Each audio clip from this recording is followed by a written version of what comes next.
नमस्कार, मैं हूं श्वेता सिंह। हिंदुस्तान जैसे विशाल देश में लगभग हर मोर्चे पर एक चुनौती पेश आती है, लेकिन प्रधानमंत्री नरेंद्र मोदी हर चुनौती को हर मोर्चे पर एक मास्टर स्ट्रोक से मात देना चाहे वो सर्जिकल स्ट्राइक जैसा कोई साहसी कदम हो या फिर नोटबंदी की बात हो, महिलाओं का मुद्दा हो या फिर हो वीआईपी कल्चर। आज हम नरेंद्र मोदी के ऐसे ही मास्टर स्ट्रोक आपको दिखाने वाले हैं, क्योंकि जीएसटी को जिस तरीके से एक ऐतिहासिक ऐलान के जरिए देश के सामने रखा गया है, वो जीएसटी भी किसी मास्टर स्ट्रोक से कम नहीं।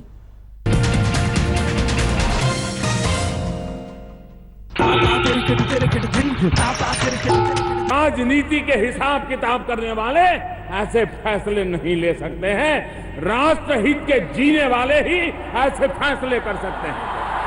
At the stroke of the midnight hour, when the world sleeps, India will awake to life and freedom. 70 साल पहले पवित्र शंख की आवाज ने अंग्रेजी हुकूमत से हिंदुस्तान की आजादी का ऐलान किया था। नरेंद्र मोदी हमेशा एक तीर से कई निशाने साधते हैं और जीएसटी के मुद्दे पर भी उन्होंने यही किया।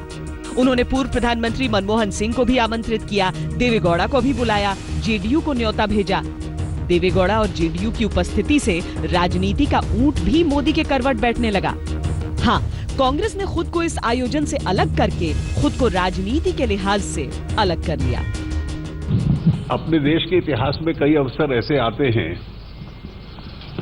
जब देश को एक नई व्यवस्था जो भविष्य के लिए बेहतर हो, उसको लागू करने का मौका मिलता है। और स्वाभाविक है, जब लागू करते हैं तो कई भ्रम भी होते हैं उस दृष्टि से, लेकिन उनको भी स्पष्ट करने का अवसर मिल जाता है। और मैं निश्चित रूप से मानता हूं कि कई ऐसे बड़े कदम होते हैं जिससे देश की तकदीर आगे बढ़ती है। कांग्रेस की आपत्ति थी कि ये आजादी के उस पावन उत्सव को छोटा करने का षड्यंत्र है, स्वतंत्रता के ऐतिहासिक लम्हे के समकक्ष खड़ा होने का विफल प्रयास। पर मोदी अपने फैसले से डिगे नहीं। समारोह हुआ, ऐतिहासिक हुआ और आधी रात को भी सड़कों पर जश्न दिखा। जीएसटी, आज जीएसटी के प्रस्तावों और दरों को शायद अधिकतर लोग भलीभांति नहीं समझ पा रहे हो, लेकिन इतना तो हर कोई समझ रहा है कि कुछ तो बड़ा हुआ है। और यही तो चाहते थे मोदी, और इसीलिए ये है उनका मास्टर स्ट्रोक। देश के 29 राज्य और केंद्र सरकार सर्वसम्मति से इतना बड़ा परिवर्तन एक साथ मिलके यूनानिमस डिसीजन लेके 17 मीटिंग्स हो चुकी थी अभी तक। 17 मीटिंग्स में हर एक निर्णय पूर्ण रूप से सर्वसम्मति से। यहाँ ये बता देना जरूरी है कि जीएसटी को लागू करने की सारी कोशिशें कांग्रेस नेतृत्व वाली यूपीए सरकारें करके हार चुकी थी। गुजरात के मुख्यमंत्री के तौर पर नरेंद्र मोदी खुद उनके सामने दीवार बनकर खड़े थे। अब जबकि वो प्रधानमंत्री हैं, उन्होंने कांग्रेस के समर्थन से ही जीएसटी पास करा लिया। इससे बड़ा मास्टर स्ट्रोक क्या होता? जीएसटी आपके सामने राष्ट्र निर्माण में सहयोग का एक माध्यम बनकर के आया है। अब लोगों के पास पहुंचे, उनको जागरूक करिए, ईमानदारी की मुख्य धारा में आने के लिए प्रेरित करिए। सच्चाई ये है कि जीएसटी की जरूरत देश को है और इसका फायदा हर स्तर पर होगा। जो विरोधी हैं, वो थोड़ी बहुत मीन मेख तो निकाल रहे हैं, लेकिन जीएसटी को देश की बड़ी जरूरत भी बता रहे हैं। 2-3 चीजें हैं इसमें।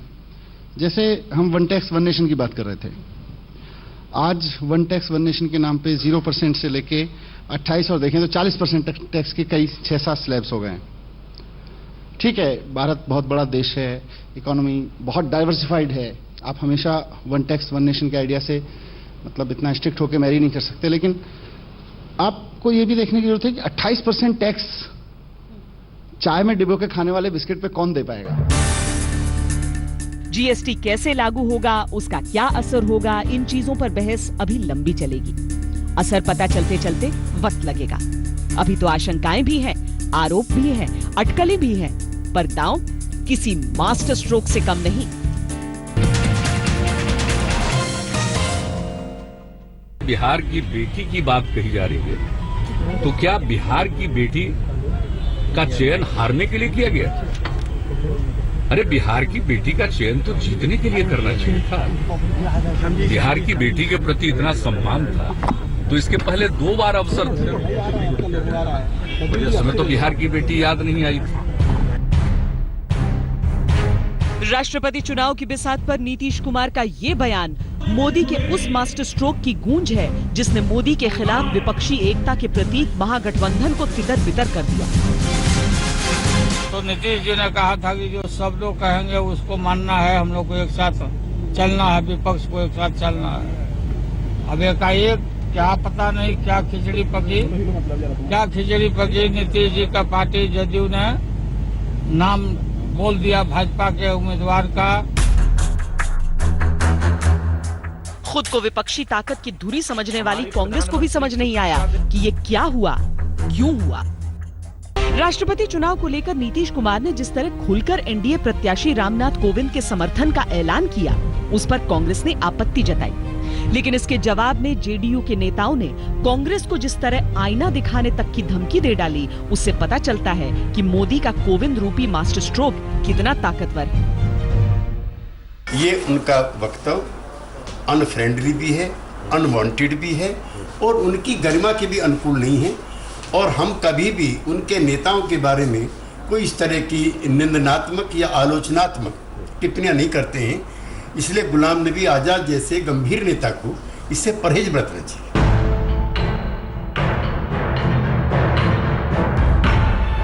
विपक्षी एकता के प्रतीक महागठबंधन के दम पर कांग्रेस को यकीन था कि वो राष्ट्रपति चुनाव के दौरान एनडीए प्रत्याशी को कड़ी चुनौती देने में कामयाब हो जाएगी।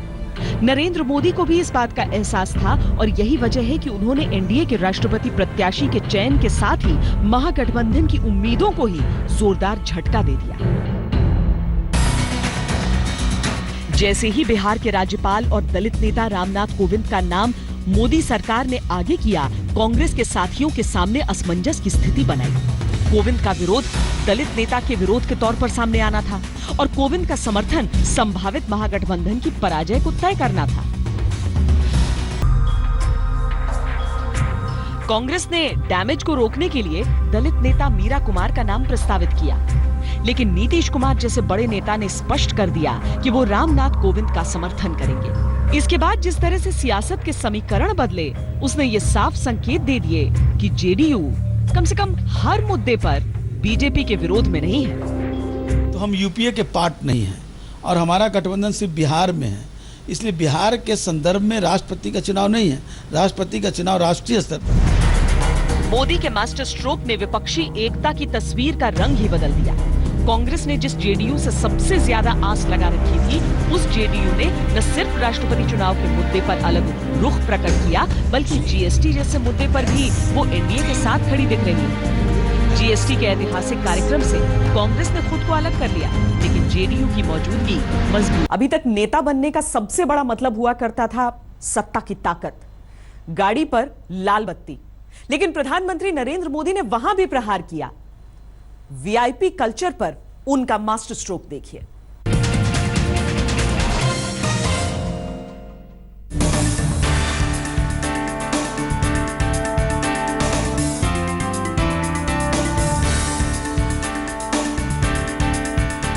लोकतंत्र की व्यवस्था में जब जनता ही जनार्दन है, तो उसके चुने हुए प्रतिनिधि उसके सामने वीवीआईपी कैसे हो सकते हैं? बस इसी अंतर को मिटाने के लिए नरेंद्र मोदी सरकार ने जिस तरह एक साथ पूरे देश से लाल बत्ती संस्कृति को खत्म करने का मास्टर स्ट्रोक चला, वो इतिहास के पन्नों में दर्ज हो गया। दरअसल बात यह है कि नरेंद्र मोदी ने देश का मूड अच्छी तरह समझ लिया और यही वजह है कि उनका हर फैसला किसी न किसी रूप से आम जनता की खुशियों से जुड़ जाता है। मोदी जी की सरकार में जब कैबिनेट फैसले ले लेती है तो सरकार का हर पार्ट, हर व्यक्ति, सरकार से जुड़े हम लोग तुरंत एक्शन में आते हैं। जब फैसला हो गया है तो सर्कुलर की प्रतीक्षा किए बिना एक्शन शुरू हो गया। हम सब लाल बत्ती कल्चर को माननीय मोदी जी के निर्णय के अनुरूप आज से ही उसे समाप्त करने की प्रक्रिया में जुट गए। लाल बत्ती संस्कृति आम जनता के मन में हमेशा आम और खास का फर्क बन जाती थी। चौक चौराहों से गुजरते लाल बत्तियों के काफिले के सामने आम जनता बेबस रास्ते खुलने का इंतजार करती रहती थी और उनके मन में राजनीतिक लोगों के प्रति गुस्सा रहता था। नरेंद्र मोदी ने इस गुस्से को समझा और 1 मई 2017 से देश भर में लाल बत्ती कल्चर को समाप्त कर दिया। कुल मिलाकर अभिप्राय ये रहेगा कि रेड लाइट 1 मई से बाद कोई नहीं कैरी कर पाएगा और ब्लू लाइट केवल इमरजेंसी व्हीकल्स पे देश भर में होगी। न केंद्र न राज्य सरकार के पास कोई अधिकार होगा किसी को विशेष अनुमति देने का या किसी कैटेगरी को स्पेसिफाई करने का। वैसे इसे राजनीतिक मास्टर स्ट्रोक भी कहा जा सकता है, क्योंकि जब जब राजनीतिक सुधार के जरिए सामाजिक अधिकारों का जिक्र होता है, हर बार लाल बत्ती कल्चर का जिक्र होता है। देश में समानता के नाम पर जितने भी आंदोलन हुए, उसमें लाल बत्ती को खत्म करने की बात लगभग हर मंच से कही गई। नरेंद्र मोदी ने अपने इस मास्टर स्ट्रोक के जरिए एक तो तमाम राजनीतिक दलों के हाथ से आम जनता की मसीहाई का राजनीतिक मुद्दा छीन लिया, दूसरा वीवीआईपी संस्कृति खत्म करके आहत आम जनता के मन में अपनी जननायक की छवि को और मजबूत किया। लगातार हर क्षेत्र में एक के बाद एक प्रधानमंत्री नरेंद्र मोदी का मास्टर स्ट्रोक आता है तो सामने वाला ध्वस्त हो जाता है। हालांकि हम उनकी खामियां भी आपको बता रहे हैं, लेकिन अभी वो मुद्दे जिन्हें मास्टर स्ट्रोक माना जा रहा है। आइए अब हम आपको दिखाते हैं कि मोदी की विदेश नीति को क्यों इस श्रेणी में रख रहे हैं हम। Notification has just come. We'll look at the notification. We'll see what its specific provisions are. But in general, I can mention, without going into those specificities, I can mention to you that it does vindicate India's longest-standing position that cross-border terrorism has been behind the disturbances created in Kashmir, and since last year, as you know. And in fact, the outfits that Sayyid Salahuddin leads, they have perpetuated from the territory of Pakistan and Pakistan-occupied Kashmir cross-border terrorism against India, including in the state of Jammu and Kashmir for a number of years. So, in that sense, I think we would welcome this notification. ये नरेंद्र मोदी की विदेश नीति का master stroke ही है कि वो 70 साल में इजरायल जाने वाले पहले भारतीय प्रधानमंत्री हैं। इजरायल मोदी के दौरे से इतना गदगद है कि अपने नागरिकों से अपील करके कह रहा है, जागिए, दुनिया के सबसे महत्वपूर्ण प्रधानमंत्री आपके देश आने वाले हैं। और हिंदी में उनके स्वागत सत्कार की तैयारी हो रही है। नमस्ते मोदी जी। नमस्ते मोदी जी। आपकी यात्रा शुभ और मंगलमय हो। इजरायल में आपका स्वागत है। आपकी यात्रा शुभ हो। मास्टर स्ट्रोक ये भी है कि पीएम मोदी के इस दौरे में रामल्ला शामिल नहीं है। रामल्ला फिलिस्तीन का हेडक्वार्टर है जिसके साथ इजरायल की दुश्मनी है। आमतौर पर दुनिया के नेता जब इजरायल के दौरे पर जाते हैं तो वो कूटनीतिक बैलेंस के लिए रामल्ला भी जाते हैं, पर मोदी की विदेश नीति में दोहरे मापदंड नहीं है। इसका असर घरेलू तौर पर भी आंका जाएगा। ये मोदी का जादू ही है कि अमेरिका के पूर्व राष्ट्रपति ओबामा उन्हें मैन ऑफ एक्शन बताते थे, तो अमेरिका के वर्तमान राष्ट्रपति उन्हें महान प्रधानमंत्री कहकर सम्मान देते हैं। जापान के प्रधानमंत्री शिंजो आबे उन्हें अपना सब बताते हैं और रूस के राष्ट्रपति पुतिन को उनमें अपना पारंपरिक साथी नजर आता है। ना अदनोम याजिके, we speak in one language. पिछले 7 दशकों के क्षेत्रीय तथा अंतर्राष्ट्रीय उथल पुथल में यदि एक स्थिर सच्चाई है तो वह है भारत तथा रूस के बीच सशक्त संबंध। लेकिन नरेंद्र मोदी को मालूम है कि विदेश नीति के साथ व्यक्तिगत रिश्तों को कायम करके ही वो उन वादों को पूरा कर पाने में सक्षम हो पाएंगे जो उन्होंने चुनाव से पहले हिंदुस्तान की जनता से किए थे। इसे मोदी की विदेश नीति का मास्टर स्ट्रोक ही कहा जाएगा कि जब भारत ने पाकिस्तान को सबक सिखाने के लिए सर्जिकल स्ट्राइक को अंजाम दिया तो दुनिया के किसी राष्ट्र ने भारत को आंख नहीं दिखाई, बल्कि कई देशों ने सर्जिकल स्ट्राइक का खुलकर समर्थन किया। सर्जिकल स्ट्राइक एक ऐसी घटना थी, अगर दुनिया चाहती तो भारत के बाल नोच लेती, हमें कटघरे में खड़ी कर देती, विश्व हमारा जवाब मांगता, दुनिया में हमारी आलोचना होती। लेकिन पहली बार आप सबने अनुभव किया होगा, भारत के सर्जिकल स्ट्राइक के इतने बड़े कदम को विश्व में से किसी ने भी एक सवाल नहीं उठाया।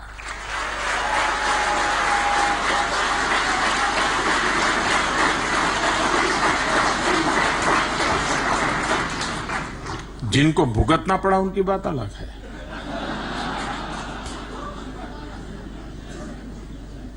और इसलिए कि हम दुनिया को यह समझाने में सफल हुए हैं कि आतंकवाद का वो कौन सा रूप है जो भारत के सामान्य जीवन को तबाह कर रहा है, हम विश्व को समझाने में सफल हुए हैं।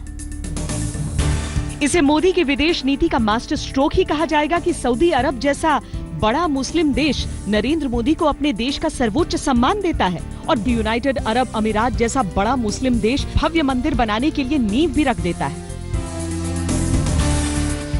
जापान भारत के साथ मिलकर गंगा सफाई, स्मार्ट सिटी और बुलेट ट्रेन जैसे विकास के मुद्दों पर काम कर रहा है। विदेश नीति के तहत राष्ट्रों के आपसी रिश्तों में हाथ मिलाने से लेकर मुलाकात के तरीकों तक कई तरह के प्रोटोकॉल होते हैं, लेकिन नरेंद्र मोदी ने प्रधानमंत्री बनने के बाद जिस तरह से दुनिया के ताकतवर मुल्कों के प्रमुखों से रिश्ते कायम किए, उसमें प्रोटोकॉल की बंदिशें कहीं पीछे छूट गईं। मेरी और बराक के बीच में वो दोस्ती बन गई है, उस खुलेपन के कारण हम आराम से फोन पे बात कर लेते हैं, हम आराम से गप मार लेते हैं, हंसी मजाक कर लेते हैं। दरअसल नरेंद्र मोदी ने प्रधानमंत्री पद के शपथ समारोह में जिस तरह नवाज शरीफ समेत सार्क राष्ट्राध्यक्षों को आमंत्रित किया था, उससे ये साफ था कि उनके एजेंडे में विदेश नीति सबसे अहम रहने वाली है। पर यह भी सच है कि पाकिस्तान को अभी तक साधा नहीं जा सका है और चीन से मुश्किलें बढ़ रही हैं। इन दो पड़ोसियों से रिश्तों को एक असाधारण मास्टर स्ट्रोक की आवश्यकता है। हालांकि पाकिस्तान पर एक मास्टर स्ट्रोक सही निशाने पर लग चुका है और वो मास्टर स्ट्रोक है सर्जिकल स्ट्राइक का।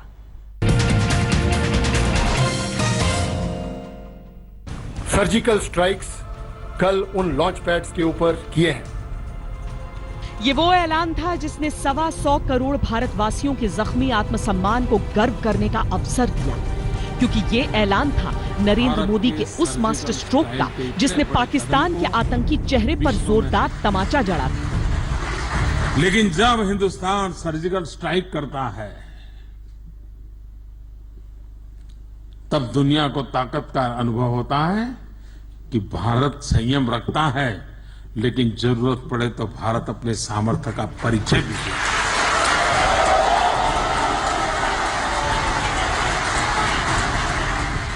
पाकिस्तान लगातार सीज फायर का उल्लंघन करता रहा। पठानकोट एयरबेस समेत उधमपुर और गुरदासपुर में आतंकी हमले होते रहे। मोदी सरकार की तरफ से कड़ी निंदा और मुंहतोड़ जवाब देने जैसे केवल बयान आते रहे।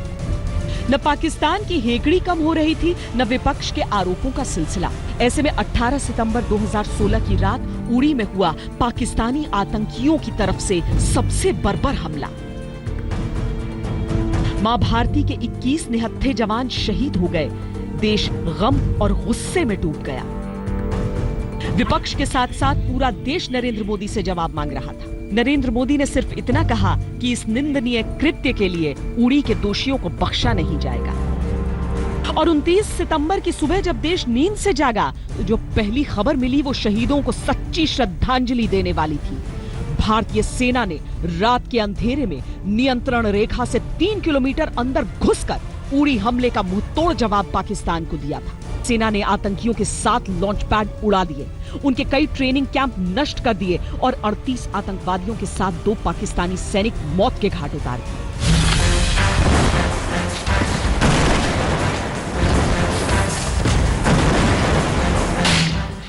बाद में देश को पता चला कि सेना का ये पूरा ऑपरेशन प्रधानमंत्री नरेंद्र मोदी की निगरानी में चला और उन्होंने रात भर जागकर सेना की कार्रवाई को देखा। पाकिस्तान में घुसकर सर्जिकल स्ट्राइक को अंजाम देना नरेंद्र मोदी का एक ऐतिहासिक मास्टर स्ट्रोक था। इसने विपक्ष को निरुत्तर कर दिया, देश की जनता को गौरवान्वित और दुनिया को सन्न। यानी एक तीर से कई निशाने एक साथ नरेंद्र मोदी ने साधे। सर्जिकल स्ट्राइक के बाद नरेंद्र मोदी के प्रति लोगों का विश्वास और बढ़ा, जो हर सर्वे और फिर चुनावी नतीजों में नजर आया।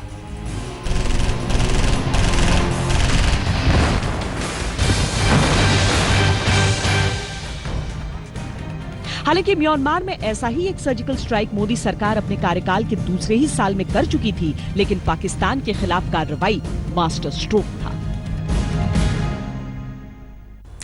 नोटबंदी एक ऐसा मास्टर स्ट्रोक था जो उस वक्त शायद किसी के आकलन में नहीं समाया था। लोगों को उन लंबी लंबी लाइनों को देखकर लगा, जो बैंकों के बाहर लग रही थी, कि शायद ये दांव उल्टा पड़ जाएगा। लेकिन जब चुनाव के नतीजे आए तो पता चला कि नोटबंदी भी एक मास्टर स्ट्रोक ही था।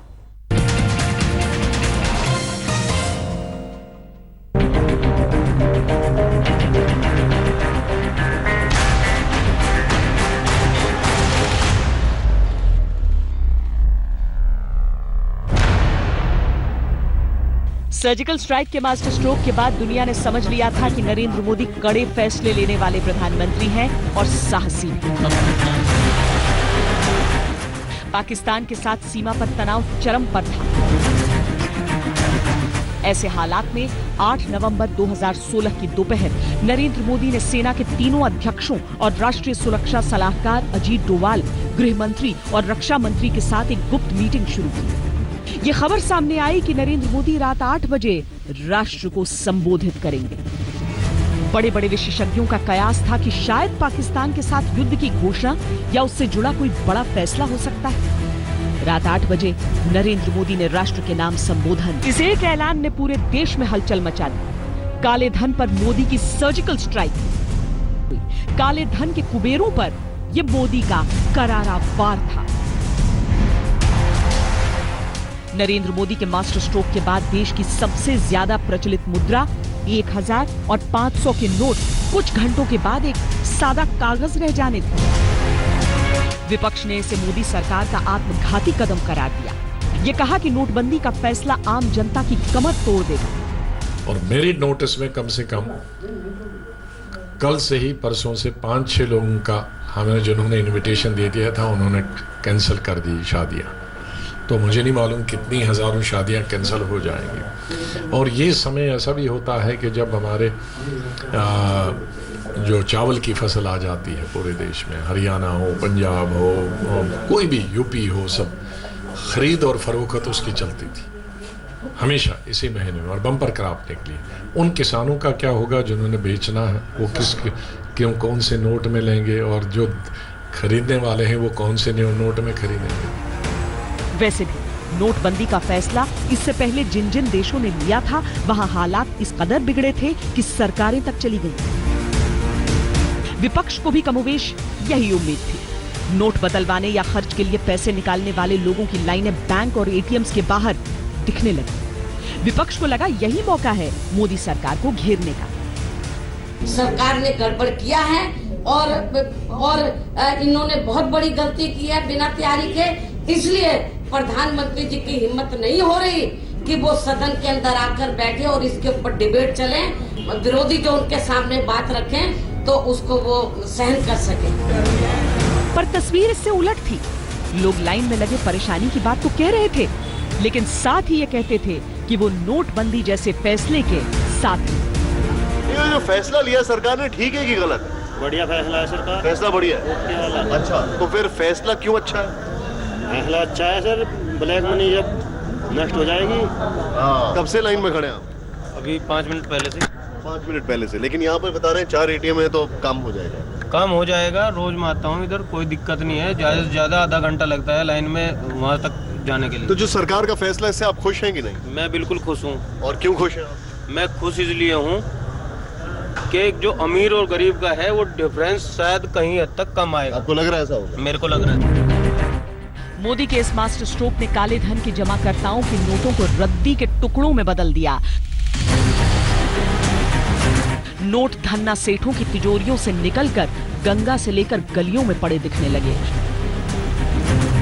नोटबंदी मोदी का एक ऐसा मास्टर स्ट्रोक साबित हुआ जिसने अलग अलग मुद्दों पर बटे लोगों को आर्थिक मुद्दे पर एक कर दिया।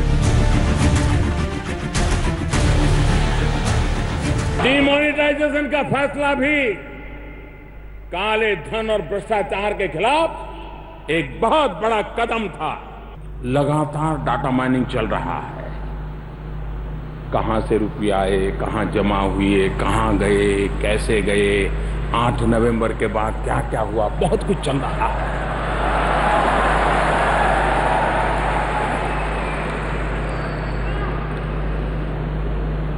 ये जो डाटा माइनिंग चला है, अभी हमने किसी को पकड़ करके पूछताछ नहीं की है। लोकतंत्र में सरकारों के फैसलों की समीक्षा चुनावी मैदान में की जाती है और नोटबंदी मोदी सरकार का अमोघ अस्त्र साबित हुआ। देश की आधी आबादी के नाम पर राजनीति खूब हुई है, लेकिन प्रधानमंत्री नरेंद्र मोदी ने अपनी नीतियों के जरिए महिलाओं को यह दिखाने की कोशिश की है कि वो उनकी प्राथमिकता में किस जगह पर है। अगर हम मां बाप तय करें, देश के घर घर में गया और नरेंद्र मोदी का ऐसा मास्टर स्ट्रोक बन गया जिसने आधी आबादी के मन में उनकी छवि प्रधान रक्षक की बना दी। प्रधानमंत्री ने बार बार कहा कि कोई भी समाज तब तक तरक्की नहीं कर सकता जब तक उस समाज की महिलाएं आत्मनिर्भर और मजबूत न हों। उन्होंने पहले अधिक आय वाले लोगों से गैस सब्सिडी छोड़ने को कहा और पूरी जनता की मदद से उन्होंने गरीब महिलाओं तक वो गैस सिलेंडर पहुंचाए।